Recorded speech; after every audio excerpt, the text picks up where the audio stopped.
La Pentecôte. La Pentecôte est une fête biblique. La Pentecôte est un sabbat annuel institué par Dieu lui-même.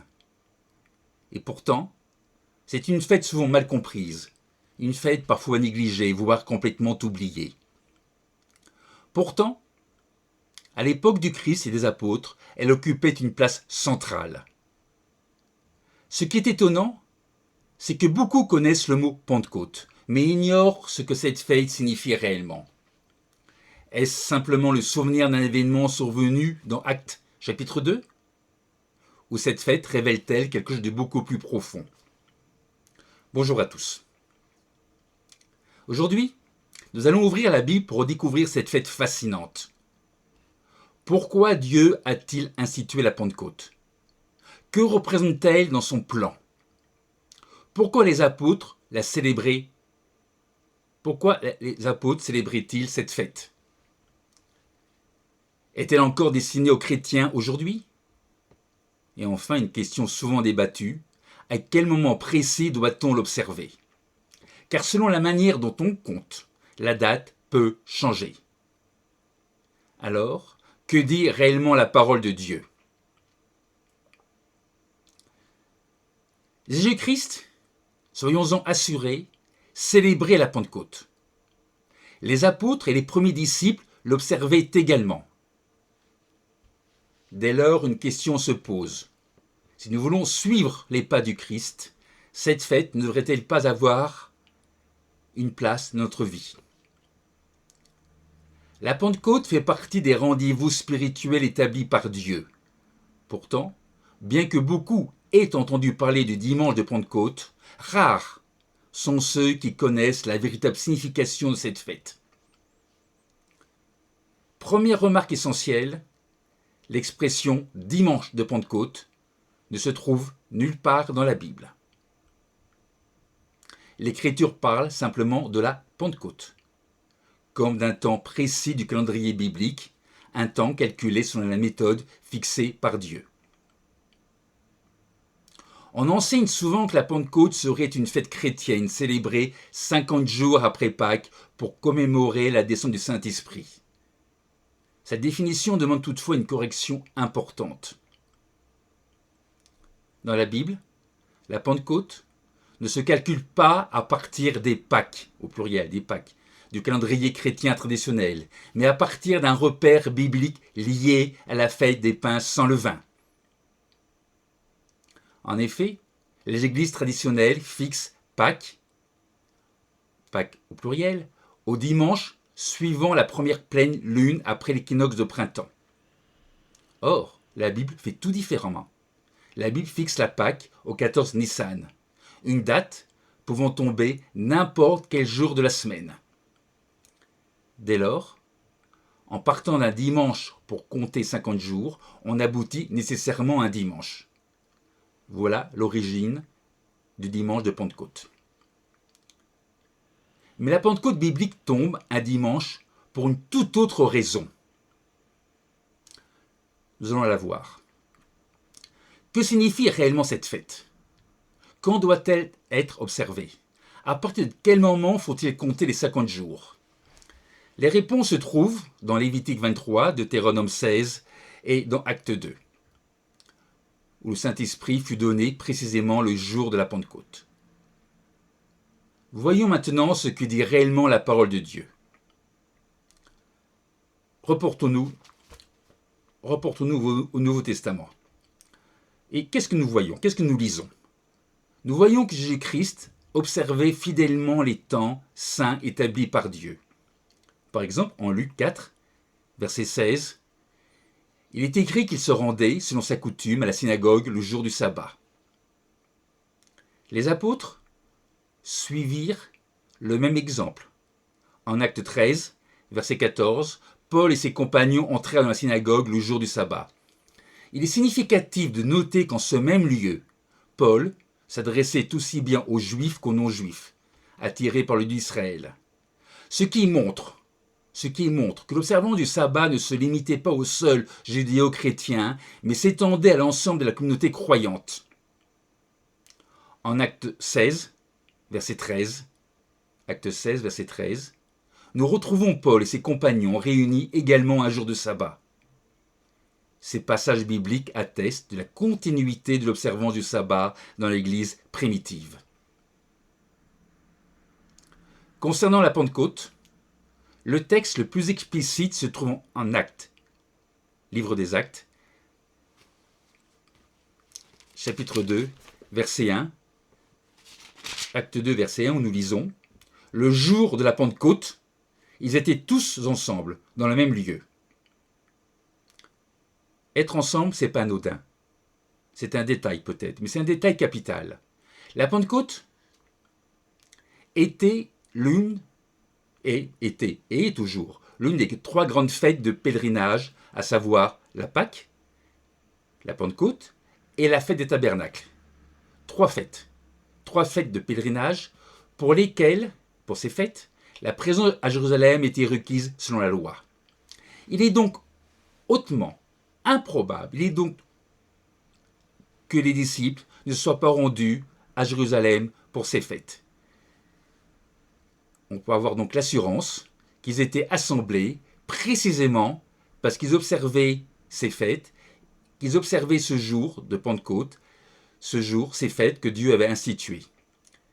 Ils étaient à Jérusalem, non par une simple coïncidence. Et c'est précisément ce jour-là, le jour de la Pentecôte, que Dieu choisit de répandre le Saint-Esprit, accomplissant la promesse faite par Jésus-Christ. Et la pratique de cette fête ne s'arrêta pas à cet événement fondateur.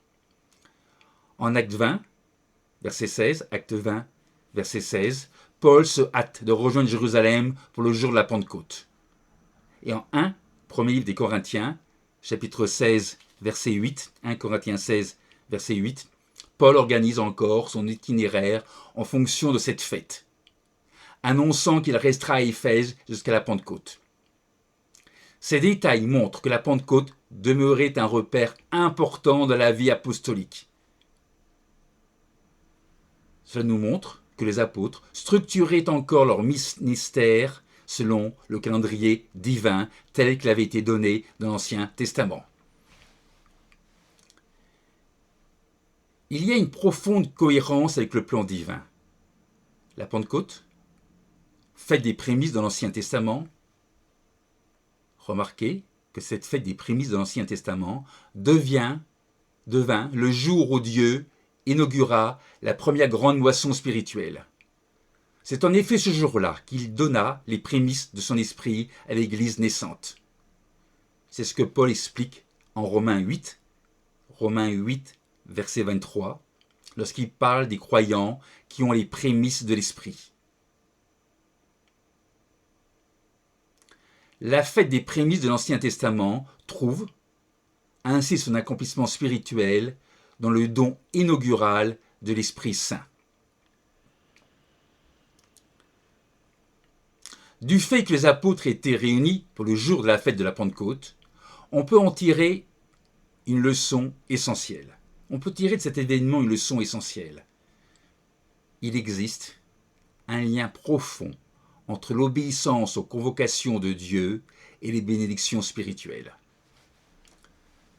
La Pentecôte, qui suivit la résurrection du Christ, cette Pentecôte, souligne avec force l'importance de rester fidèle aux fêtes bibliques. Ce n'est pas une coïncidence, ce n'est pas un hasard si Dieu a choisi ce jour précis. Un jour, rappelons-le encore une fois, un jour déjà sanctifié dans l'Ancien Testament. Un jour institué en Lévitique 23, versets 15 à 21. Ce jour était instauré dans l'Ancien Testament comme Mikra Kodesh. En hébreu, ça veut dire une convocation sainte. Une convocation sainte pour répandre son esprit. Et en répondant à l'appel de Dieu, les disciples se sont trouvés au bon moment, au bon endroit, pour recevoir une bénédiction sans précédent. Et lors de cette Pentecôte, l'apôtre Pierre prononça son premier sermon public sous l'effusion du Saint-Esprit. Ce message toucha profondément la foule et environ 3000 personnes furent converties et baptisées dans la foi en Jésus-Christ ce jour-là. C'est ce que nous pouvons lire en Actes, livre des Actes, chapitre 2, verset 41. C'est pourquoi, depuis ce moment, la Pentecôte est considérée comme l'anniversaire de la naissance de l'Église. Ce jour marqua le début visible de la mission chrétienne lorsque l'Église, remplie de l'Esprit, commença à proclamer ouvertement l'Évangile au monde. À notre époque, beaucoup réduisent la Pentecôte à un simple anniversaire de l'Église. Mais faire cela, c'est passer à côté de sa véritable signification. La Pentecôte s'inscrit dans un plan spirituel bien plus vaste, celui des fêtes divines établies par Dieu depuis l'Ancien Testament. Des fêtes qui révèlent les étapes de son œuvre de salut envers l'humanité. Ces fêtes, avec leur sabbat hebdomadaire et bien entendu annuel, ne sont pas de simples traditions ou commémorations. Ce sont des signes d'alliance entre Dieu et son peuple, comme il l'affirme lui-même en Exode 31.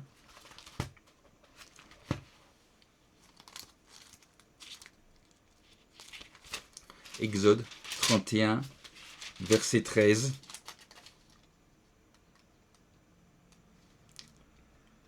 Parle, Exode 31, verset 13, parle aux enfants d'Israël et dis-leur: vous ne manquerez pas d'observer mes sabbats, car ce sera pour moi et vous, et parmi vos descendants, un signe auquel on connaîtra que je suis l'Éternel qui vous sanctifie.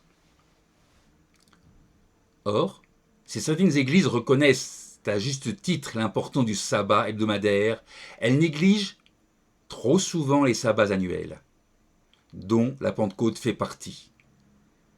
Des sabbats annuels, qui sont pourtant des commandements de Dieu.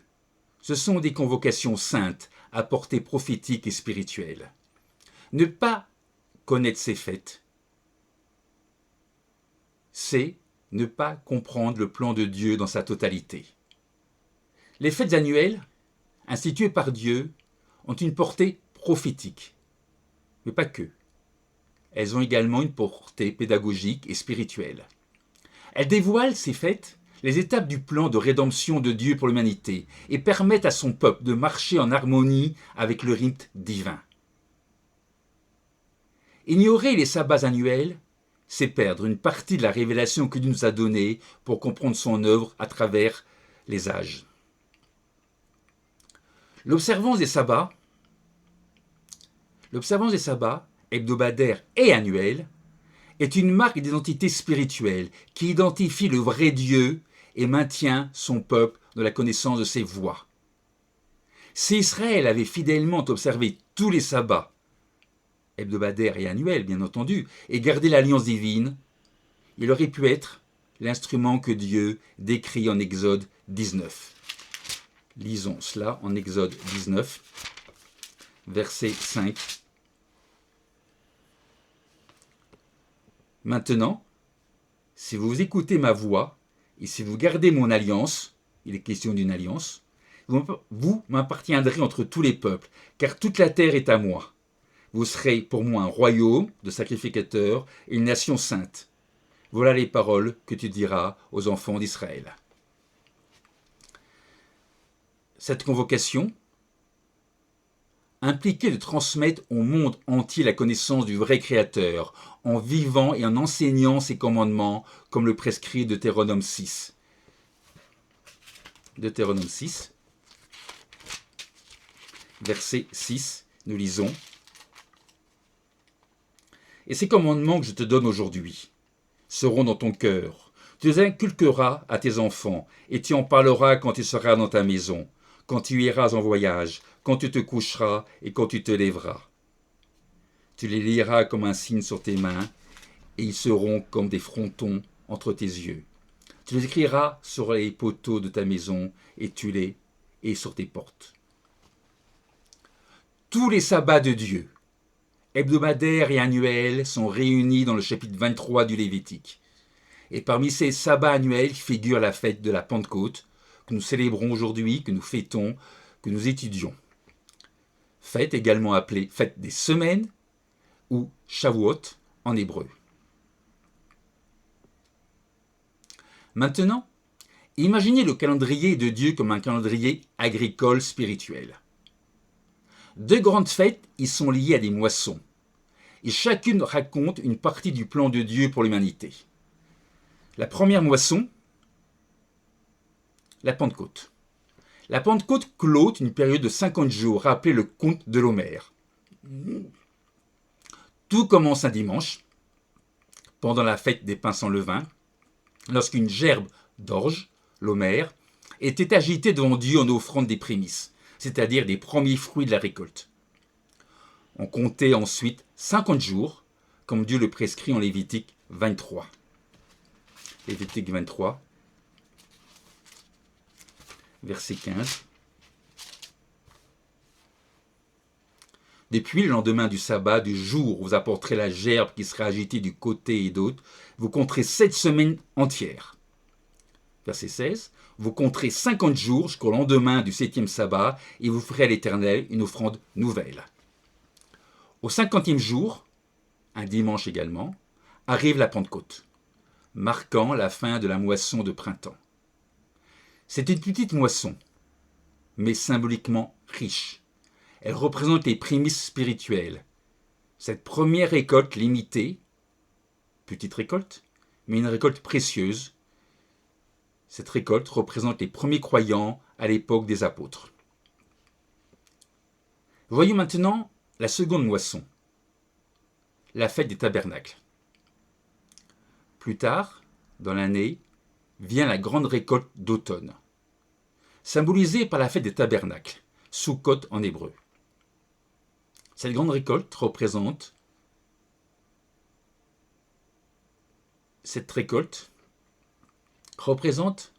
la grande moisson finale. Cette moisson qui est prophétiquement liée à la rédemption future de l'humanité tout entière. Donc si on résume, deux fêtes, deux moissons. Et ces deux fêtes forment ensemble un message prophétique clair. Dieu moissonne son peuple en deux temps. D'abord les prémices, ensuite la grande récolte. La Pentecôte n'est donc pas une fête isolée, mais une étape dans un plan divin qui s'étend de la création jusqu'à l'accomplissement final.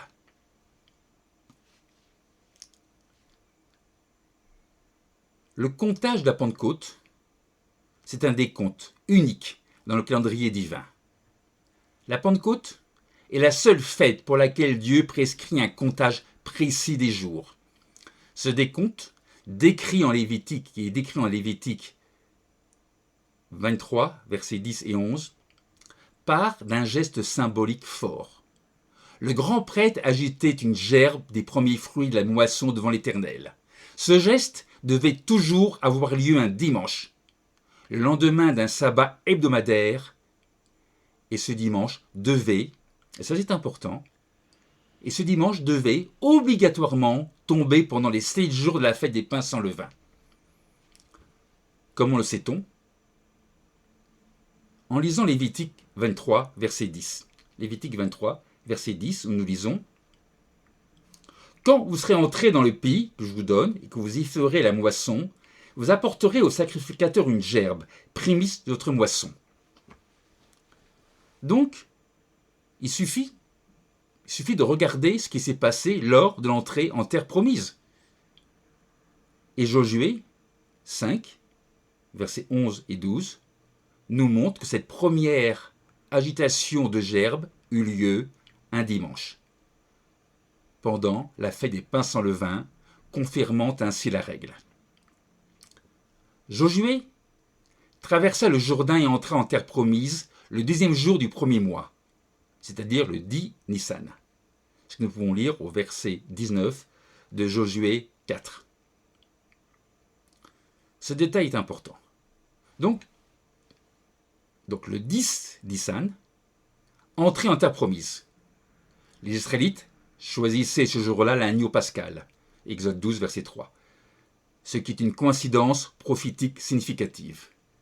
Le 14 Nissan, célébration de la Pâque, Josué 5, verset 10. Le 15 Nissan, premier jour de la fête des pains sans levain. Et là, dans le cas précis de la première Pâque à la sortie du désert, ce jour-là, c'était en plus d'être un sabbat annuel, c'était également un sabbat hebdomadaire. La gerbe, ne pouvant pas être agitée, ce jour-là, puisqu'elle devait être agitée le lendemain d'un sabbat, elle sera agitée le lendemain. Le lendemain de la Pâque, donc nous lisons que les enfants d'Israël mangèrent des produits du pays. Ah, ils mangèrent, c'est écrit en Josué 5, verset 11, qu'ils mangèrent des produits du pays.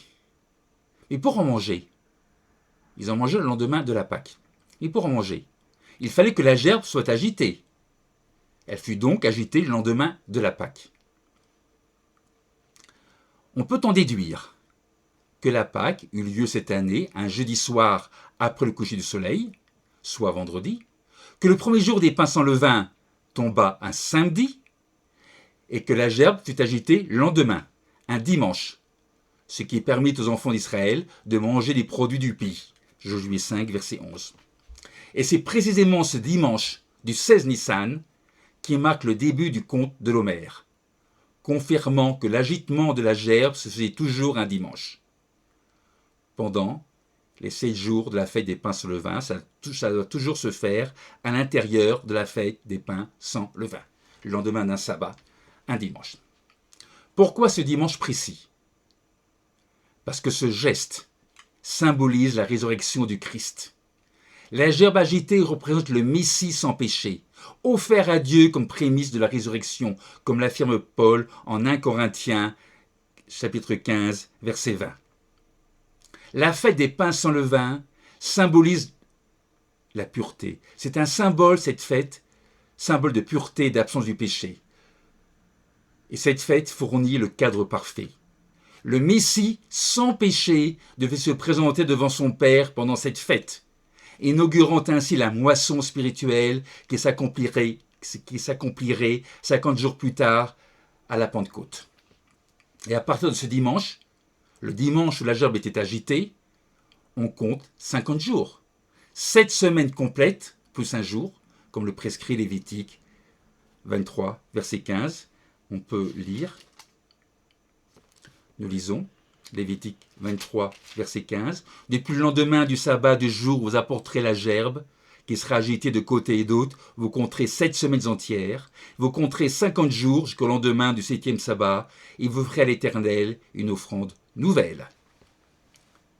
Le 50e jour tombe donc, lui aussi, un dimanche, et c'est ce jour-là que nous célébrons la Pentecôte.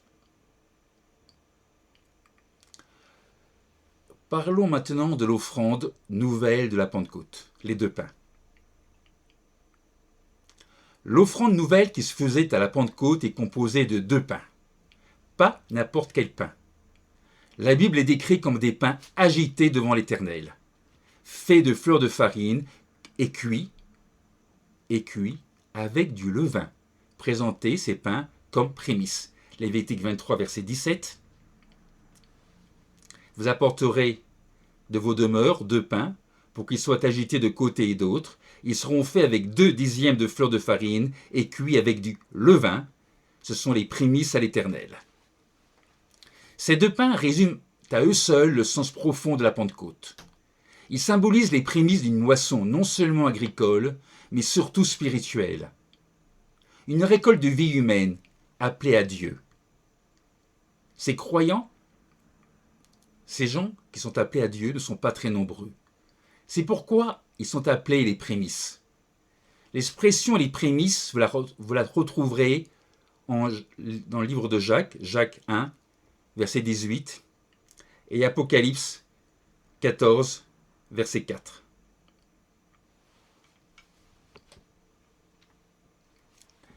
On peut également voir dans ces 2 pains une richesse symbolique à plusieurs niveaux. Ces 2 pains peuvent évoquer les 2 grandes moissons du calendrier divin, la récolte printanière et la récolte d'automne, rappelant que l'œuvre de Dieu se déploie en 2 temps. Ils peuvent aussi symboliser les 2 peuples, juifs et non-juifs, appelés à se fondre en un seul, comme Paul le décrit en Éphésiens 2, verset 14. Paul parle du Messie qui a abattu le mur de séparation pour faire des deux un seul peuple. On peut enfin y voir une image des deux tables de la loi, rappelant que l'alliance de Dieu avec son peuple demeure le fondement de toute sa relation avec l'humanité.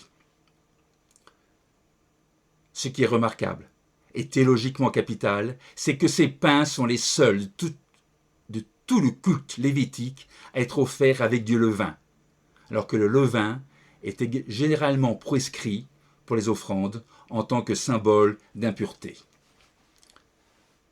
Ce détail est important, ce détail est lourd de sens.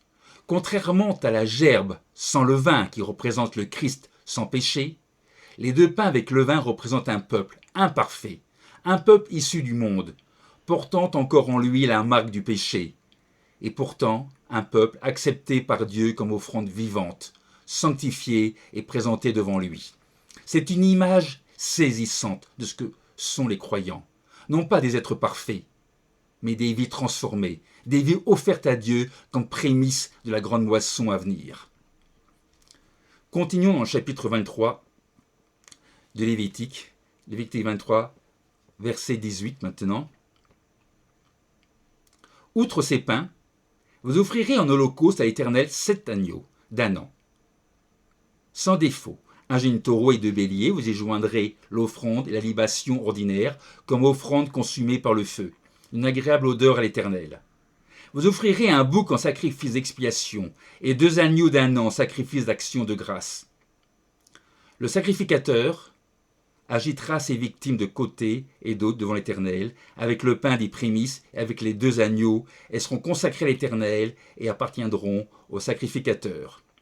Ce jour même, vous publierez la fête et vous aurez une sainte convocation. Vous ne ferez aucune œuvre servile. C'est une loi perpétuelle pour vos descendants dans tous les lieux où vous habiterez. C'est une loi perpétuelle dans tous les lieux où vous habiterez. Cette fête, sainte convocation et loi perpétuelle, était encore pleinement observée à l'époque du Nouveau Testament où elle est appelée le jour de la Pentecôte. Elle est également connue sous le nom de fête des prémices, car elle marque la présentation à Dieu des premiers fruits de la moisson. Non seulement une moisson physique, mais surtout une moisson spirituelle. La Pentecôte s'enracine dans l'Ancien Testament et s'accomplit dans le Nouveau, comme un moment clé du plan de Dieu. La Pentecôte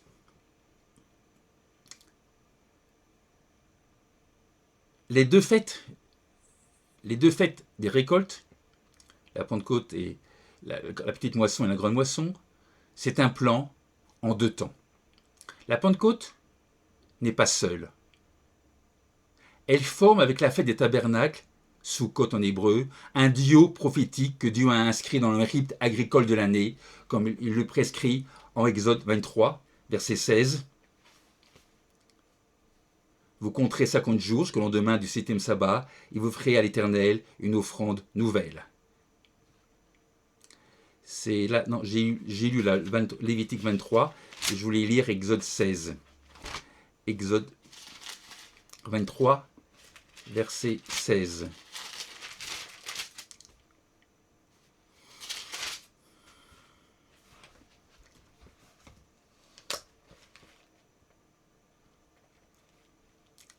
Tu observeras la fête de la moisson, verset 16 d'Exode 23, des prémices de ton travail, de ce que tu auras semé dans les champs, et la fête de la récolte à la fin de l'année, quand tu recueilleras des champs le fruit de ton travail. Donc, 2 fêtes des récoltes, un plan en 2 temps. Ces 2 fêtes illustrent 2 grandes étapes du plan de rédemption de Dieu. La Pentecôte, célébrée au printemps, symbolise la petite moisson des prémices, les premiers appelés, les premiers fruits spirituels, peu nombreux mais précieux aux yeux de Dieu.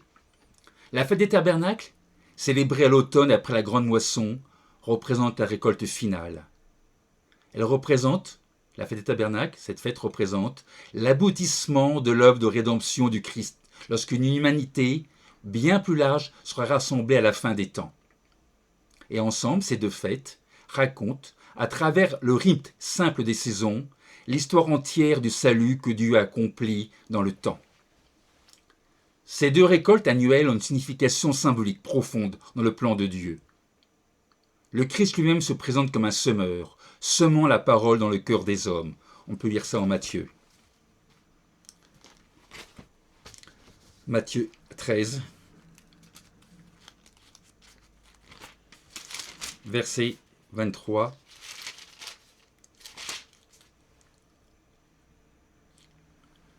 Celui qui a reçu la semence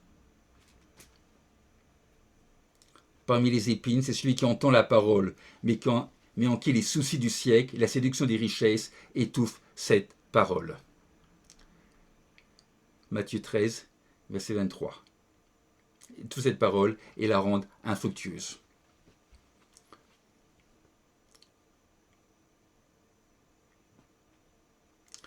Verset 23.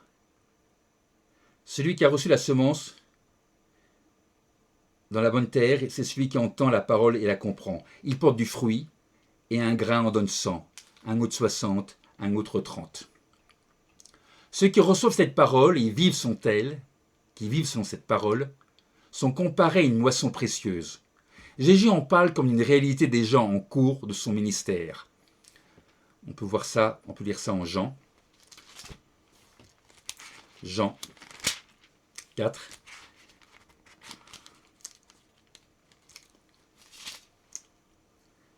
Jean 4, verset 35.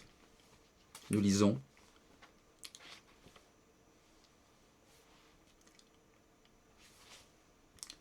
Ne dites-vous pas qu'il y a encore... Jean 4, verset 35. Je ne trouve pas mon verset.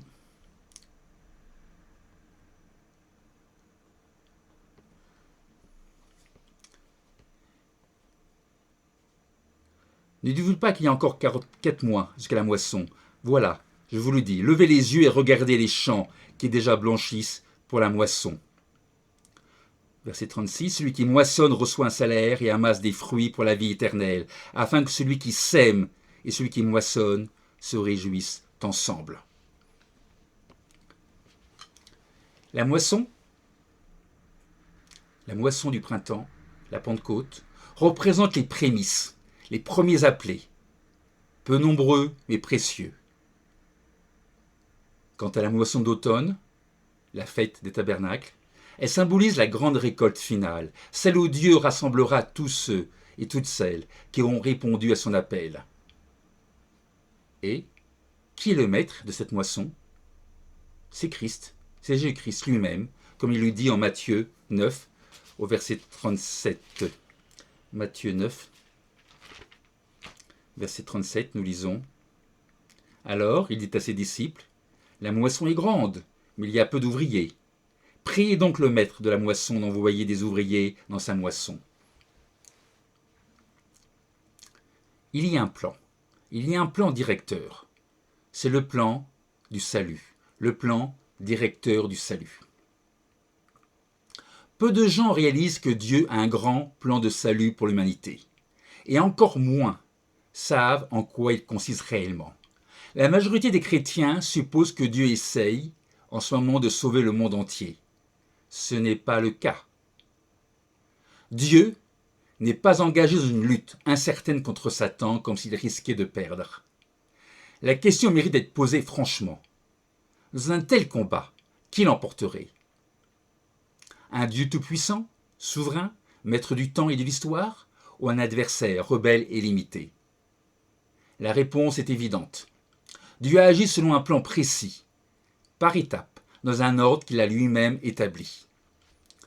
Actuellement, Dieu laisse l'humanité suivre sa propre voie, sous l'influence de Satan, que la Bible appelle le Dieu de ce siècle. Je vous donne la référence, 2 Corinthiens 4, verset 4. Pourquoi Dieu laisse faire? Parce que l'être humain doit apprendre par l'expérience que la voie du diable, tromperie, péché, rébellion, cette voie ne conduit qu'à la souffrance et à la mort. Si tant de personnes croient à tort que Dieu cherche à sauver tout le monde ici et maintenant, C'est en grande partie parce qu'elles ont perdu la connaissance des fêtes annuelles.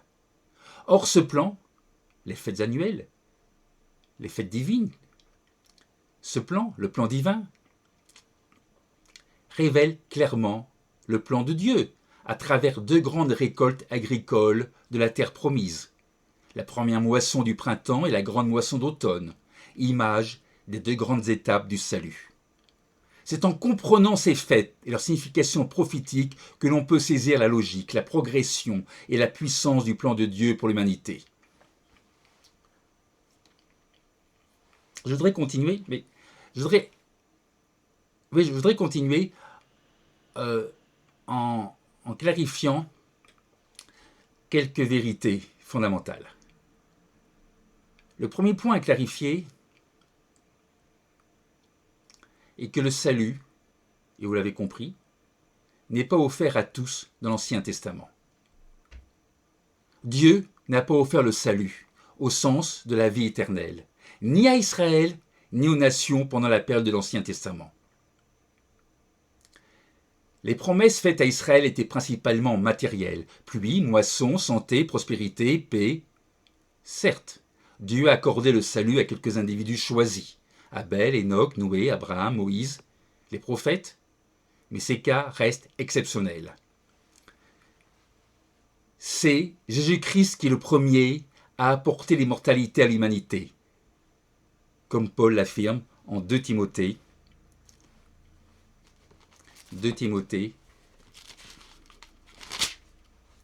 chapitre 1, 2 Timothée, chapitre 1, verset 10, nous lisons, et qui a été manifesté maintenant par la venue de notre Sauveur Jésus-Christ, qui a réduit la mort à l'impuissance et a mis en évidence la vie et l'immortalité par l'Évangile. Une autre vérité importante que nous devons reconnaître, aussi surprenante soit-elle, est que Jésus-Christ n'a pas cherché à sauver les foules pendant son ministère terrestre. Jésus, lors de son ministère, n'a pas appelé indistinctement toute l'humanité à entrer immédiatement dans l'Église. Certes, Jésus a guéri, a prêché, il a fait du bien, mais il n'a pas appelé tout le monde à la repentance et au salut. Il a lui-même expliqué cela en Matthieu 13. Matthieu 13. Matthieu 13, verset 13. Matthieu 13, verset 13. C'est pourquoi je leur parle en parabole, parce qu'en voyant, ils ne voient point, et qu'en entendant, ils n'entendent ni ne comprennent. Christ est venu appeler un petit nombre, préparer ses disciples et poser les fondations du plan de Dieu. La preuve en est qu'après 3 ans et demi de ministère, de milliers de miracles et de prédications, il ne restait que 120 disciples réunis au moment de son ascension. Une autre vérité est que Dieu n'essaye pas de sauver tout Israël pour l'instant. Jésus lui-même a déclaré en Matthieu 10, verset 34, Matthieu 10, verset 34, « Ne croyez pas que je sois venu apporter la paix sur la terre. Je ne suis pas venu apporter la paix, mais l'épée. La paix sera instaurée. La paix universelle sera établie qu'au retour du Christ. » Et au Romains 11, verset 8, nous confirme que Dieu a partiellement aveuglé Israël pour un temps. Romains 11, verset 8, nous lisons. Dieu leur a donné un esprit d'assoupissement, des yeux pour ne point voir et des oreilles pour ne point entendre jusqu'à ce jour. Mais cet aveuglement temporaire, parce que c'est un aveuglement temporaire, cet aveuglement fait partie d'un plan plus vaste. Paul explique en Romains 11, un peu plus loin, verset 25, nous lisons « Car je ne veux pas, frères, que vous ignoriez ce mystère, afin que vous ne vous regardiez point comme sages. Une partie d'Israël est tombée dans l'endurcissement, jusqu'à ce que la totalité des païens soit entrée. Et ainsi, tout Israël sera sauvé selon qu'il est écrit. Dieu, comme je l'ai expliqué en début de cette étude, Dieu agit par étapes, selon un ordre précis. D'abord les prémices, un petit nombre appelé maintenant, puis la grande moisson finale qui inclura toute l'humanité entière. Le plan de Dieu se révèle dans les fêtes annuelles, et dans la Pentecôte en particulier.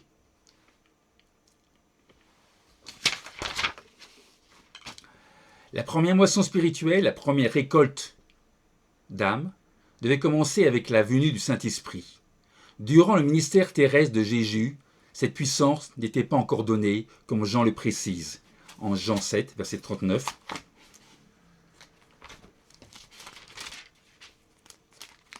Jean 7, verset 39.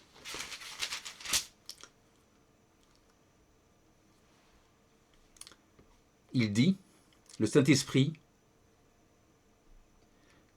n'était pas encore, parce que Jésus n'avait pas encore été glorifié.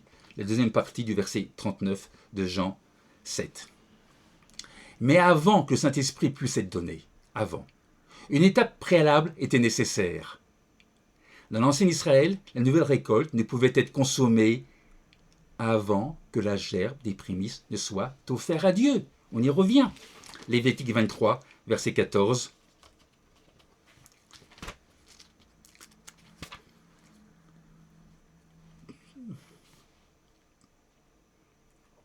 Vous ne mangerez ni pain, ni épis, rôti ou broyé, jusqu'au jour même où vous apporterez l'offrande à votre Dieu. C'est une loi perpétuelle pour vos descendants dans tous les lieux où vous habiterez. Cette loi physique symbolisait une réalité spirituelle profonde. Aucun être humain ne pouvait être sauvé avant que le Christ, en tant que prémisse de l'humanité, ne soit présenté et accepté par le Père. C'est ce que Jésus exprime lui-même après la résurrection, en Jean 20, verset 17, quand il dit, Jean 20, verset 17, quand il dit « Ne me touche pas, car je ne suis pas encore monté vers mon Père ». Le Christ devait d'abord monter au ciel comme gerbe agité. Le premier accepté par le Père, comme prémisse de toute l'humanité, avant qu'un seul être humain puisse être récolté pour Dieu. Je donne la référence, c'est 1 Corinthiens 15, versets 20 à 23. Les disciples observaient la Pentecôte. Le livre des Actes nous le montre clairement. En faisant ainsi, il nous montre un exemple à suivre. Actes, livre des Actes.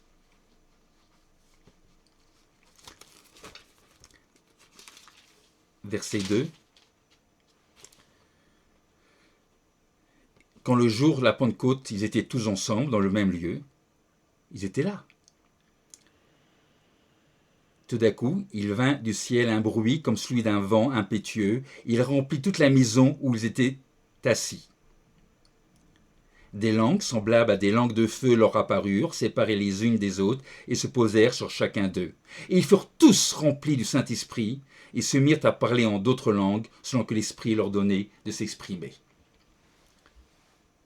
Comme je l'ai dit en début de cette étude, ce n'était pas une coïncidence, ce n'était pas un hasard si les disciples étaient réunis. Le Christ leur avait ordonné de rester à Jérusalem dans l'attente de l'Esprit Saint. Christ leur avait promis la venue du Consolateur.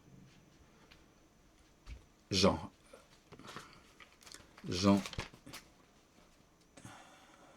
livre de Jean, verset 16.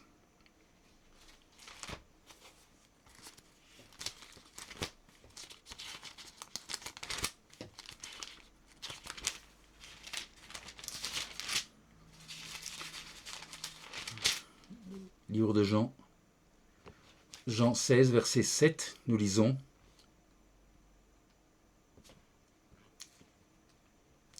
Cependant, je vous le dis la vérité, il vous est avantageux que je m'en aille, car si je ne m'en vais pas, le Consolateur ne viendra pas vers vous. Mais si je m'en vais, je vous l'enverrai. Et on peut aller un peu plus loin, on peut aller au verset 13. Quand le Consolateur sera venu, l'Esprit de vérité, il vous conduira dans toute la vérité. Car il ne parlera pas de lui-même, mais il dira tout ce qu'il aura entendu, et il vous annoncera les choses à venir. La venue du Saint-Esprit s'est produite exactement le jour de la Pentecôte. conformément au calendrier divin établi dès l'Ancien Testament. Les fêtes bibliques ne sont pas de simples symboles anciens. Ce sont des jalons prophétiques dans le plan de salut de Dieu, des jalons qui s'accomplissent avec une précision remarquable dans l'histoire.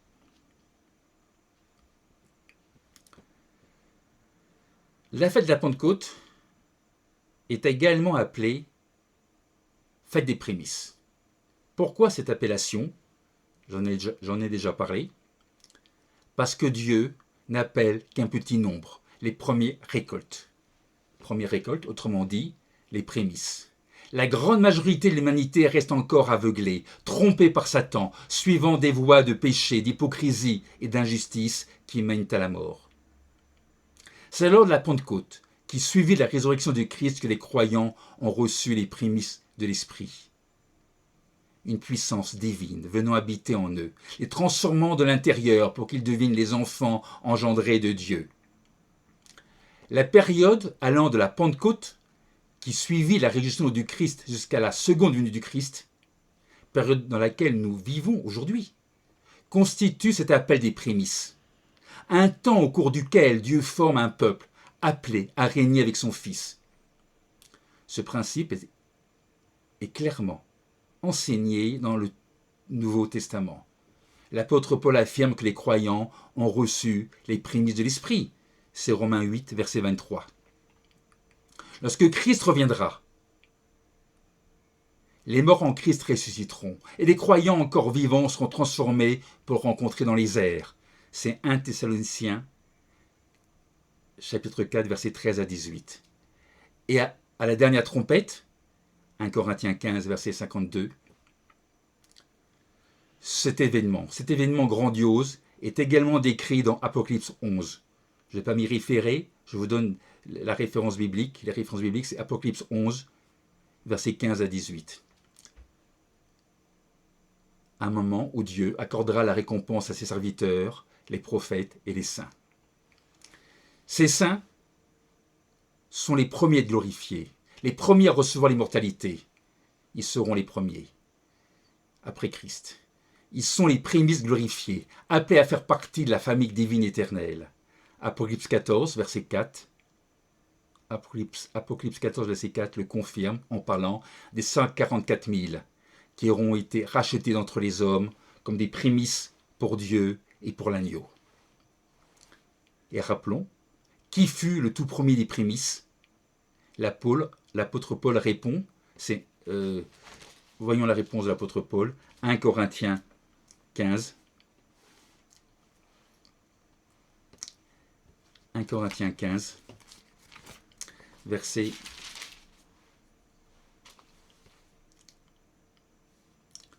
22, nous lisons.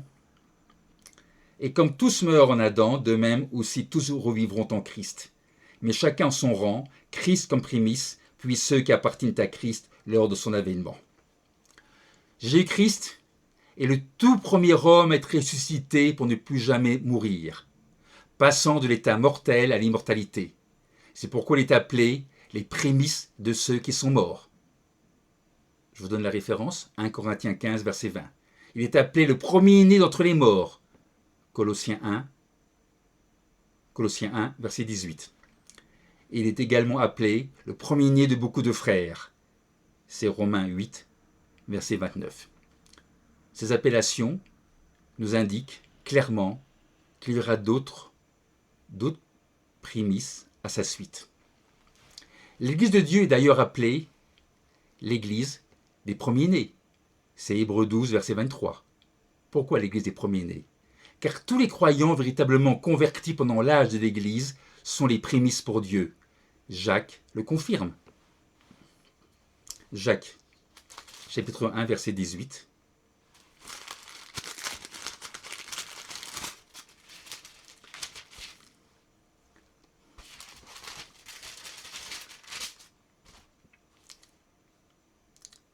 Il nous a engendrés selon sa volonté, par la parole de vérité, afin que nous soyons en quelque sorte les prémices de ses créatures.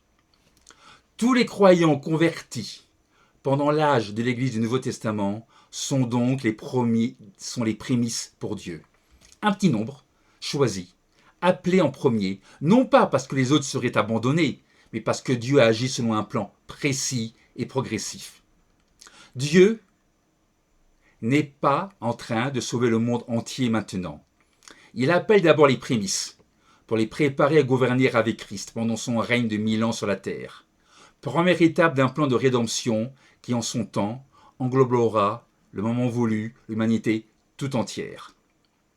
Aujourd'hui n'est pas le seul jour du salut. Certains croient, à tort, que le temps présent est le seul moment où le salut est offert. Selon cette conception, selon cette idée, le sursis serait bientôt terminé. Et tous ceux qui n'auraient pas accepté le Christ maintenant seraient perdus à jamais. Quelle vision réductrice du plan de Dieu. Cette vision réduit le plan de Dieu à une course contre la montre, dans laquelle la grande majorité de l'humanité serait irrémédiablement condamnée. Mais ce n'est pas ce que la Bible révèle, ni ce que Dieu a établi dans son plan progressif de salut, révélé, un plan de salut révélé à travers ces fêtes annuelles.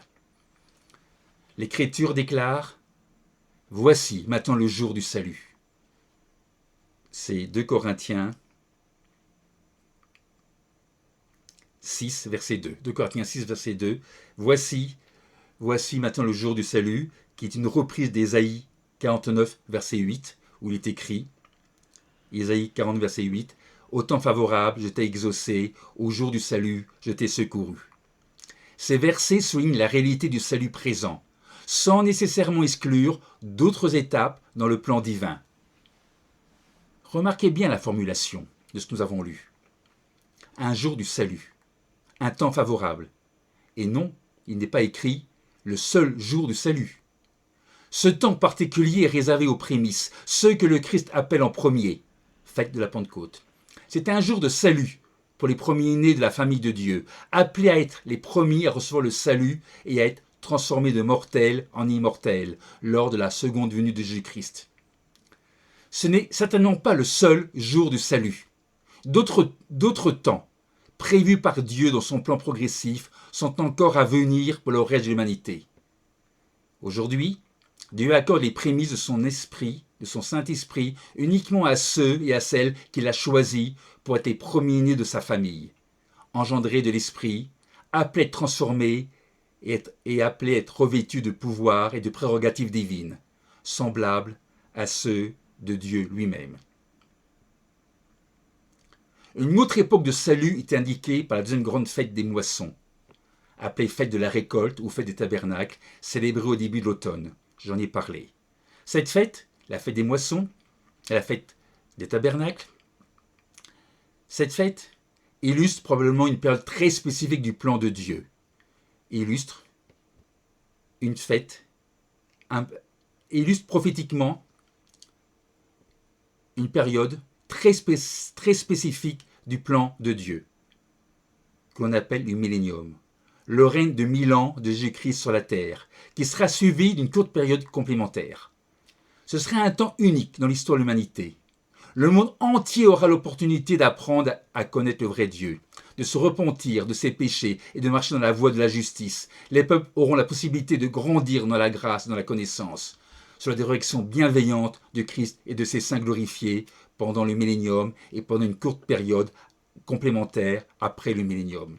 Et après ce temps de formation et de transformation, les hommes et les femmes qui auront accepté Dieu, tout comme les prémices de l'âge de l'Église du Nouveau Testament, seront eux aussi revêtus de l'immortalité et de la gloire éternelle. Tel est le véritable plan de rédemption de Dieu, tel qu'il est enseigné de la Genèse à l'Apocalypse. Un plan cohérent, rempli de sens prophétique dans lequel personne n'est oublié et chacun reçoit sa chance au moment que Dieu a fixé. Et rappelons-le une dernière fois, ce plan est illustré, révélé et rendu accessible à notre compréhension à travers les jours saints annuels que Dieu a institués et qu'il nous a ordonné d'observer. La Pentecôte n'est pas une fête juive au sens limité du terme. C'est une fête de Dieu. Dans Lévitique 23, verset 2, Dieu le déclare lui-même sans ambiguïté. Lévitique 23, verset 2, Dieu dit « Voici les fêtes de l'Éternel que vous publierez comme des saintes convocations. » Il dit « Ce sont mes fêtes. Ce ne sont pas des fêtes juives, ce sont les fêtes de Dieu. » Ces fêtes sont appelées les fêtes de l'Éternel. Elles sont appelées les fêtes de l'Éternel en Lévitique 23, verset 2. Ce ne sont pas les fêtes d'une nation ou d'un peuple particulier. Ces fêtes appartiennent à Dieu lui-même et révèlent les étapes du salut qu'il a prévues pour toute l'humanité, bien au-delà des frontières d'Israël. Les disciples et les apôtres l'avaient parfaitement compris. La Pentecôte était l'une des convocations saintes établies par l'Éternel, et ils la célébrèrent fidèlement selon l'ordonnance divine. Ce faisant, en faisant ainsi, ils se trouvèrent exactement au bon endroit, au bon moment, pour recevoir ce que Dieu avait préparé. Car s'ils n'avaient point observé cette fête, ils n'auraient point reçu les prémices du Saint-Esprit en ce jour même des prémices, 50 jours après que le Christ eût été présenté et agréé par le Père, à la suite de sa résurrection. Il est remarquable que Dieu ait choisi précisément ce jour saint pour répandre son esprit. L'obéissance aux convocations de Dieu et la réception de ses bénédictions sont ici indissociables. Ce lien profond entre fidélité aux fêtes et bénédiction spirituelle, encore une fois, je le dis, ce n'est pas une coïncidence. C'est le cœur même du plan divin. Maintenant, concluons. Quelle conclusion tirer de cette étude? La conclusion est simple. Il nous faut suivre Christ. L'Écriture nous appelle à suivre son exemple. Jésus a déclaré « Je vous ai donné un exemple, afin que vous fassiez comme je vous ai fait. » C'est Jean 13, verset 15. Et Pierre ajoute « Christ a souffert pour vous, vous laissant un exemple, afin que vous suiviez ses traces. » C'est 1 Pierre 2, verset 21. Et Jude exhorte quant à lui les croyants à combattre pour la foi qui était transmise aux saints une fois pour toutes. Je vous donne la référence Jude 3. Si nous voulons être de véritables disciples, nous ne devons pas inventer notre propre christianisme. Nous devons revenir à l'exemple du Christ et à la pratique de l'Église primitive. Or, Jésus-Christ observait la Pentecôte. Ses disciples observaient également. Il nous faut donc faire de même. Car ceux qui observent la Pentecôte comprennent une vérité essentielle du plan de Dieu. Cette vérité, on en a parlé, est que Dieu n'est pas en train d'essayer de sauver le monde entier maintenant. La Pentecôte, c'est la fête des prémices. Ces prémices sont appelées maintenant pour être préparées en vue du royaume à venir, afin de participer à cette meilleure résurrection mentionnée en Hébreux 11, verset 35, et de vivre et régner avec Christ pendant le millénium. La Pentecôte n'est pas seulement une date à observer, c'est une révélation du plan de Dieu et un rappel de notre appel. C'est le rappel que Dieu appelle aujourd'hui des prémices, non parce que les autres seraient oubliés, non, il n'oublie personne, Dieu, mais il agit selon un ordre, un calendrier et une sagesse qui lui appartiennent. Il nous faut donc suivre Christ, revenir à l'exemple de l'Église primitive et demeurer fidèle à l'appel que Dieu nous adresse aujourd'hui. Puissions-nous persévérer jusqu'à la fin, afin de faire partie de ces prémices que Dieu appelle maintenant et qui, au retour du Christ, seront transformés en êtres spirituels glorifiés. Je vous souhaite à tous et à toutes une excellente fête de Pentecôte.